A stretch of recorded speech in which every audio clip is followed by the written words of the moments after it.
Whoa, super zoom. Hey guys, so I want to come to you this morning and go over what you missed at last night's meeting, or if you were at last night's meeting and need a little summary of what we covered, what to look forward to, kind of some of the things to plan for, and how to troubleshoot. So I have been going out bright and early this morning. It's just me and my boss mug of coffee.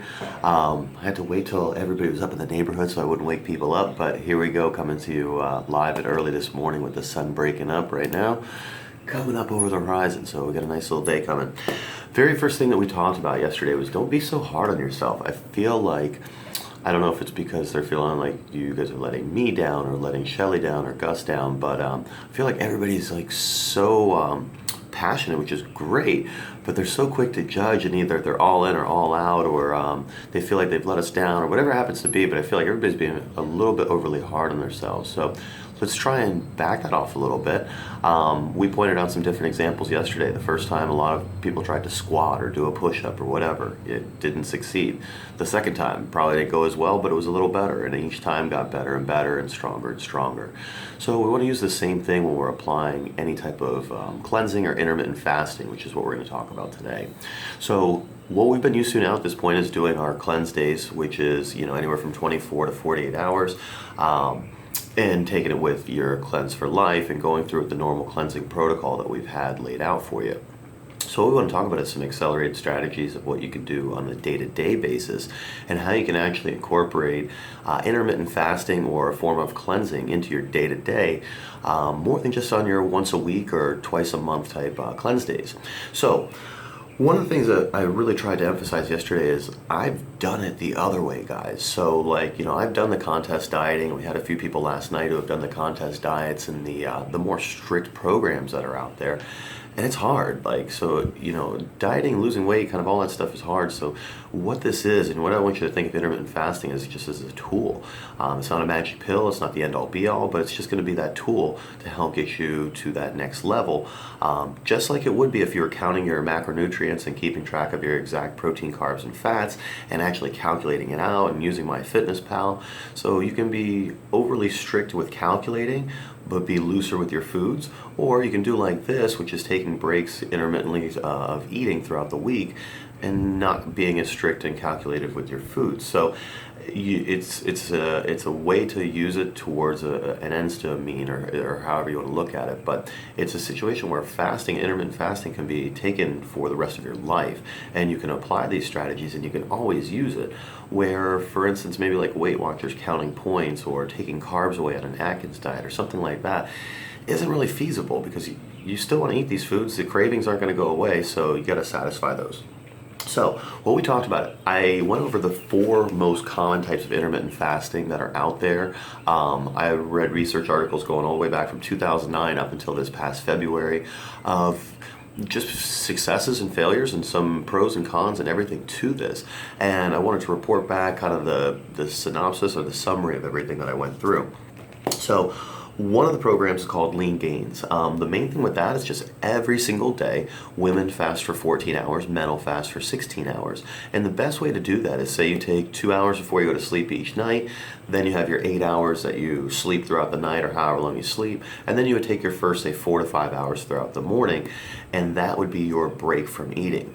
And we want to look at it as a break from eating, not fasting. Whenever you tell a kid you're taking something away, they want it more. Well, same thing. If we tell you that we're taking food away, you're just going to want it more. So it's a mindset. We're just taking a break, and we're allowing our bodies more time to get other stuff done that we need to get done throughout the day. So that would basically be the Lean Gains program. Now with that, during your fasting time, so the nighttime and the next morning, you can consume any type of non-caloric beverages, coffee, tea, anything, form like that. This is the form that I've been following, which is why I'm living with my coffee right now. And that's it. It's almost like skipping breakfast. You're just going to take a break each day and not start your first meal until later in the day.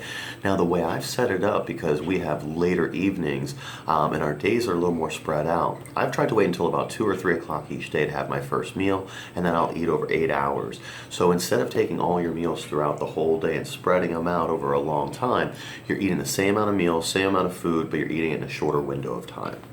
All right, the next one is Eat, Stop, Eat. This program, this is actually the top-selling book. It was on New York Times bestseller. A very interesting read. The one downside with this is it's going to be a little bit, to me, tougher to follow through. The one thing with Eat Stop Eat is on your normal days, you eat exactly normal. Like whatever you want to eat, you can eat, which I find with a lot of the fasting programs, which that's not necessarily the best strategy to eat because we also want to teach healthy eating property or principles.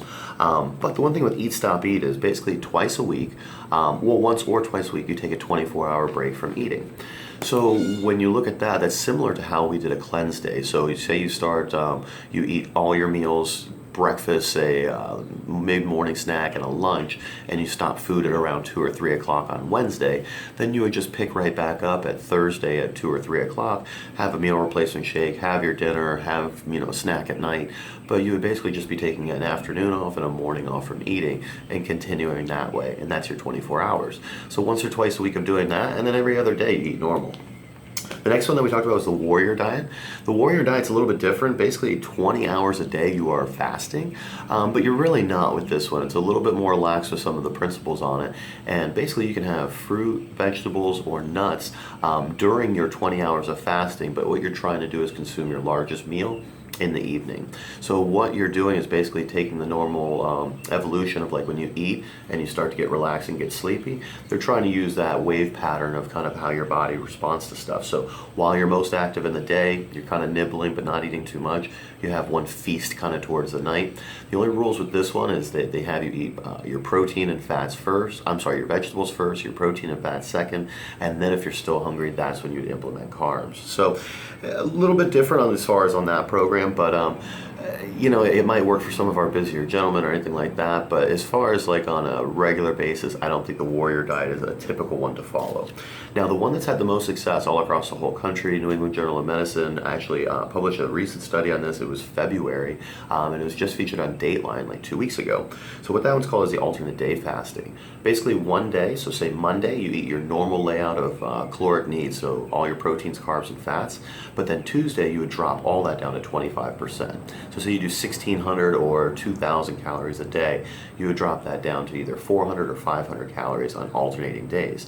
So what's really worked about this is you really, again, don't have to restrict your foods too much on your non-fasting days, but it also gives you a chance to every single day kind of hit that reset button. Now, one of the things with this formula that I really do like is you can almost implement this with the very first one where you're eating all your 400 to 500 calories in the day in the afternoon and in the late evening. So you do your intermittent fast, basically start the morning off with the fast, and then eat your bigger meal towards the end of the day that's in that 400 to 500 calorie range, and then fasting until the next day, whether you started in the morning or you did an intermittent fast and started, say, 2 or 3 o'clock, like the example I gave you myself. So that would be the way of the 4 main most popular diets or intermittent fasting diets. Again, I want this to be more of a lifestyle for you guys, and my success has been great so far. In the 6-week period, I'm down 20 pounds, and I'll fluctuate up and down. Like actually, I'm up 3.5 pounds from my 20-pound loss, so I'm actually at 16.5 right now, or whatever you want to call it. And you got to figure you are going to go up and down all the time, but the key thing to remember is when you're doing an intermittent fast, the key to it is your body is actually breaking down visceral fat, and so all the unhealthy fat around your organs. And the benefit of this is that you're not just relying on glucose and sugar and losing water weight when you take away carbs like you would from a typical diet. This is actually where you're stripping away what your body is holding on to try and necessarily say protect itself in case of starvation, but you're almost inducing that so that your body taps into that source. So basically what happens is sugar rotates, it floats through your body and everything basically for about an 8-hour period after every single meal. So even if it's a high carb, low carb meal, your glucose is still elevated and you still circulate through the system. Well, what happens is once you actually get past that 8-hour point, that's when your body starts tapping into alternate sources. And again, we talked about last night, fats are 9 calories per gram, carbs and muscle and protein is only 4 calories per gram. So your body's going to try and tap into that higher energy source, and your body starts surviving and kind of pulling at that fat. So instead of being carb dependent and glucose dependent, we become fat dependent. And that's where the real success of intermittent fasting seems to lie and what all the research seems to show.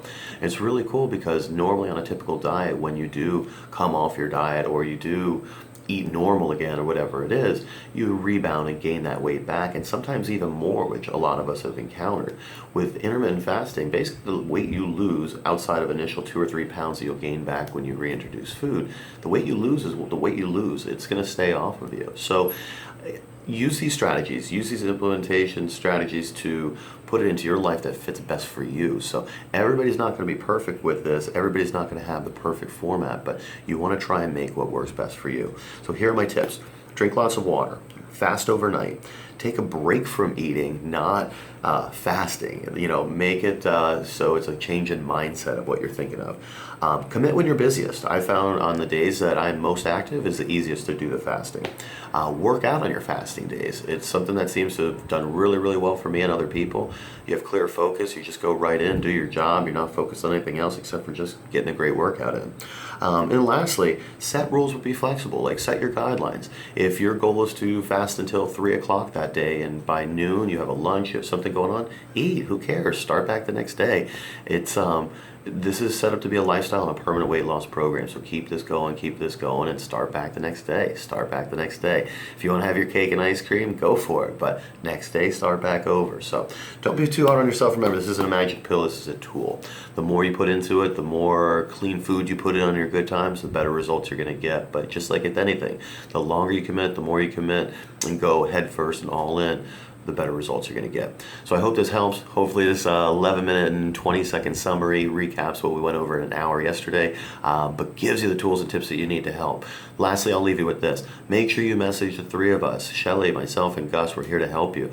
That's the whole point of this. And the people who have reached out for help, we've done a great job, I feel, of putting them in the right direction and just finding just one or two little small things that they're making either a mistake or confused about to put them right back on the right track. So if you need us, use us. Hopefully this video helped you out as much as it did the people last night. And I look forward to helping you guys and hearing more about your results. And I'm excited about my results. Talk to you guys soon.